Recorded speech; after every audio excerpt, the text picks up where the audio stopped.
Good morning class. मैं आकांक्षा, आपकी हिंदी अध्यापिका। आज मैं आपको आपकी हिंदी पाठ्य पुस्तक रंगोली कक्षा 4 का पाठ 6 अमर ज्योति गुरु नानक देव के बारे में बताने जा रही हूँ।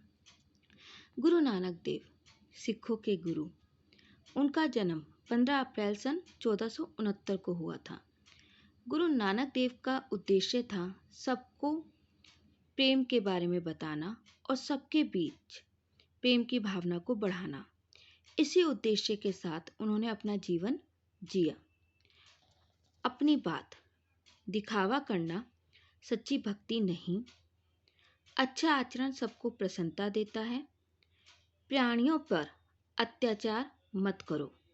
तो चलिए अब जानते हैं गुरु नानक देव के बारे में, उनके जीवन में उनके द्वारा दी जाने वाली शिक्षा के बारे में। अमर ज्योति गुरु नानक देव। गुरु नानक देव का जन्म 15 अप्रैल सन 1469 को तलवंडी नगर के प्रधान पटवारी मेहता कालू राय बेदी के यहाँ हुआ था। बचपन से ही सत करतार, ईश्वर ही सत्य है का मधुर वचन नानक के मुख से प्रायः निकला करता था।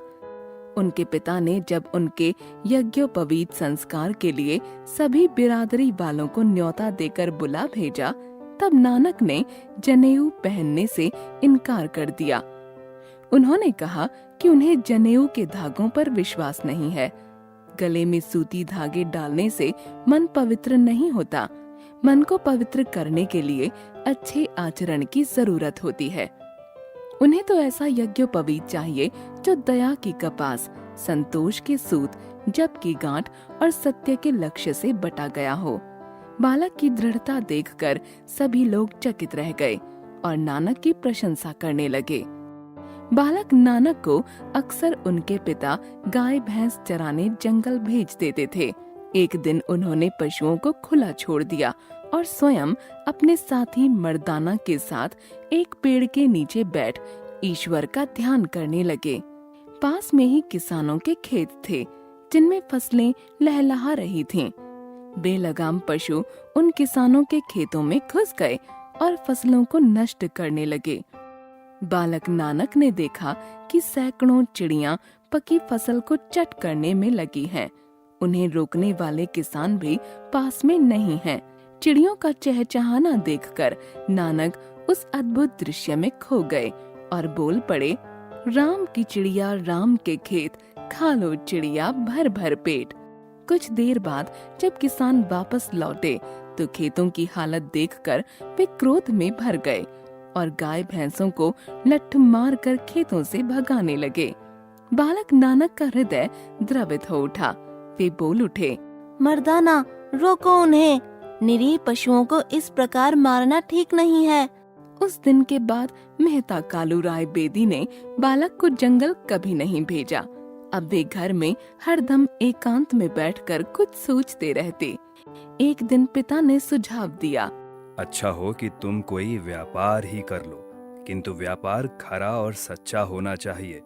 बालक नानक 20 रुपये लेकर अपने बचपन के मित्र भाई बाला और मर्दाना को लेकर व्यापार करने चल दिए। मार्ग में उन्हें भूखे प्यासे कुछ साधु मिले। उनकी दशा देखकर नानक ने 20 रुपये का खाने का सामान मंगवाया और उन साधुओं को खिला दिया। उनका मानना था कि भूखों को खाना खिलाकर जो संतुष्टि प्राप्त होती है, उससे बड़ा खरा और सच्चा सौदा कोई नहीं। गुरु नानक देव ने धर्म के नाम पर सीधे साधे लोगों को ठगने वालों को फटकारा। उनका मानना था कि न कोई हिंदू है न कोई मुसलमान, सब उसी निरंकार के बंदे हैं। मुसलमान उन्हें पीर फकीर पैगंबर मानते थे। उनके उपदेश और संदेश आज भी सभी के लिए प्रेरणादायी हैं। शब्दार्थ: यज्ञोपवीत संस्कार, जनेऊ पहनाने का उत्सव, न्योता निमंत्रण, लठ लाठी, द्रवित पसीजा हुआ, एकांत अकेले, खरा शुद्ध, प्रेरणादायी प्रेरणा देने वाला, बिरादरी जाति, अद्भुत अनोखा, हृदय मन, निरीह कोमल, सुझाव सलाह, मार्ग रास्ता। अब आते हैं वैकल्पिक प्रश्न उत्तर पर। क, मन को पवित्र करने के लिए किसकी जरूरत होती है? अच्छे व्यवहार की। ख, जंगल में अपने साथी मर्दाना के साथ नानक जी ने क्या किया? भगवान का ध्यान करने लगे। ग, नानक जी के पिताजी ने उन्हें कैसा व्यापार करने के लिए कहा? खरा और सच्चा व्यापार। धन्यवाद।